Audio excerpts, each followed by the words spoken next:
há muitos anos atrás, o meu chefe me chamou e falou: Filó, eu queria te lembrar que CTI só tem ciência. Eu falei: sim, senhor. Eu esperava ele ir embora e fazia o que eu precisava, né? Até agora que ele já não mais me proíbe, então agora ele já aceita que eu batizo as crianças na hora da morte. Porque como é que eu vou permitir uma criança morrer pagã? Não permito. Depois eu descubro qual é a religião da família, ou se a família tem alguma religião. Um só Deus, um só batismo, não é assim? Não está escrito? Então não importa. Então batizo todos, então agora já tem água benta no CTI.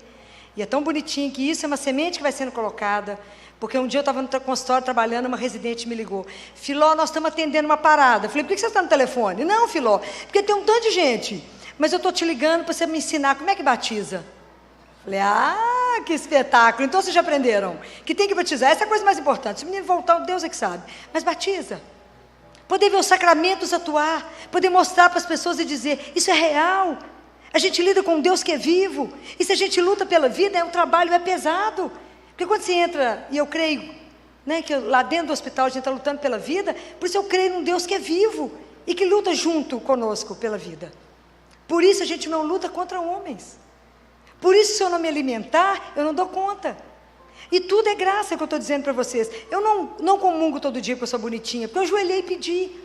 Porque eu digo para vocês, o joelho vai te levar onde seus pés nunca irão, mas o joelho vai te levar. Então quando eu pedi para Nossa Senhora, me dá graça, porque eu rezava um rosário sozinha por dia, 1h30 de joelho. E a vida vai nos apertando, às vezes eu trabalho 12, 13, 14 horas no dia. Eu falei com ela: eu preciso de conseguir rezar o terço todo dia. Eu preciso de 1 hora. 4h30 da manhã eu estou de pé, acendo minhas velas, meu marido que eu vou pôr fogo na casa qualquer dia, mas rezo o meu terço. É fácil? Não, é a graça da disciplina que eu pedi, e aí eu preciso, mas também sou casada, então eu não posso só viver disso, tem que antes sair de casa, deixar a casa, comida do marido pronto, café arrumado, pão de queijo assado, pão assado, tudo pronto, a mesa posta, porque eu vou rezar, eu tenho que sair mais cedo porque eu preciso da missa, e eu vou para o CTI, aí só Deus sabe, volto para o almoço.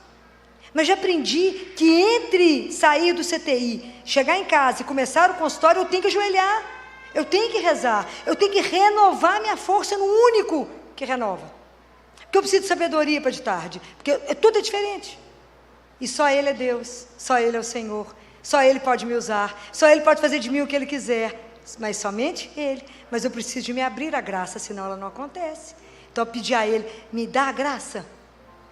Eu preciso da sua presença, eu preciso que o Senhor coloque seus anjos lá, eu preciso que o Senhor me ajude a falar com uma mãe, e ela me entender, e ela falar e eu entender, porque minha missão é aliviar a dor e o sofrimento, é essa a missão que o Senhor me deu. Então me ajuda a fazer isso, me ajuda a olhar e enxergar o que eu preciso enxergar. Falei com ele, igual está escrito lá em Apocalipse capítulo 3, existe um colírio que a gente precisa dele, esse colírio é o próprio Jesus.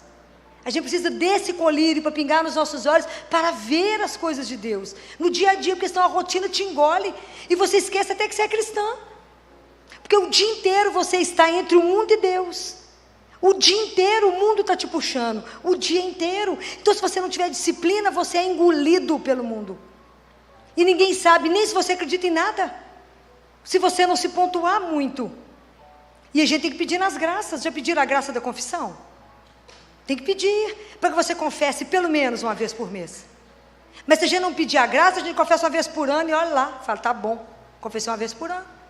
Mas ou nós decidimos por Deus de verdade, e fazemos uma caminhada de verdade com Deus, sem brincadeira, ou nós nem nos posicionamos, nem como família, nem individualmente como mulher na sociedade. A mulher tem uma força de transformação impressionante.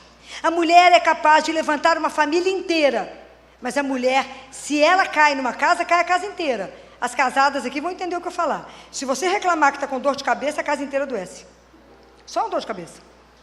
E a mulher, depois que casa e tem filho, o direito dela de chorar é só enquanto toma banho. Porque se ela chorar, a casa inteira chora. Fala: mãe, se eu reclamar de dor de cabeça, vai falar assim: mas já melhorou? Eu falo: mas não acabei nem de engolir, ainda está no esôfago. Como é que já melhorou? Então tem que tomar escondido para ninguém perceber.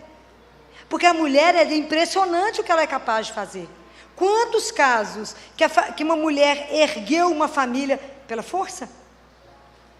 Então, o quanto que a gente precisa recuperar isso? Mas eu compreendo que tudo isso, a gente vive se tivermos a graça de Deus.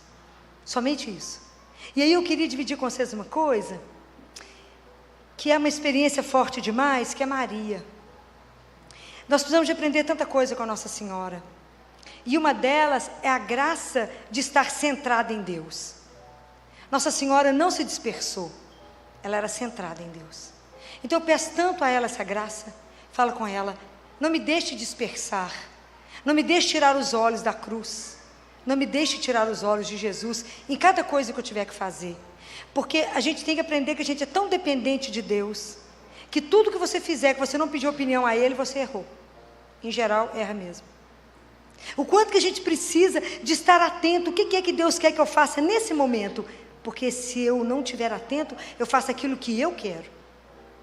O Papa Francisco, nesse último, que ele soltou agora sobre santidade, um documento, ele fala que quando a gente chegar diante de Deus, nós vamos entregar para Ele as nossas mãos vazias, porque na verdade todas as nossas obras estão manchadas. Então o quanto que a gente precisa pedir a Ele, a Deus, essa graça, e em Maria em especial a graça, de que ela nos ajude nessa nossa caminhada, que ela nos ajude, nos dê a força que ela teve, a coragem que ela teve. E eu falo uma coisa com as mães, tantos casos difíceis, não é? Tantos casos, e às vezes a mãe desorientada com 3, 4 filhos, e fala com elas, posso te ensinar, que para mim é um grande segredo? Qual é, doutora? Convida a Nossa Senhora para te ajudar a criar cada filho. Como é que eu faço isso? Faz uma proposta para ela, fala assim, vamos criar esses meninos de meia? A gente cria os meninos de meia, como? Você reza 1/3 para cada filho. Filó, mas se está difícil rezar 1/3, eu conheço uma senhora que reza 12. Um para cada filha, já tem 3 sacerdotes. Então, é possível, mas tudo depende da graça. Da graça de Deus. Porque nós acabamos perdendo tempo com tanto de coisa, e não usamos aqui para aquilo que é essencial, que é o Senhor. Então, o dia que nós tomarmos consciência, que temos uma pertencemos a Deus, que somos dele, absolutamente dele, e que temos uma da grandeza, né? Das coisas que Deus nos deu, é o cuidado do outro, no cuidar do outro, para fazer o outro inteiro. Nós vamos saber que nós precisamos demais de pedir a Ele essa ajuda, e pedir a uma mãe, a uma mulher, que nos socorra, que nos ajude na graça. Quantas vezes eu falo com as famílias, dobre o joelho, e chame por uma que pode transformar. Quantas vezes?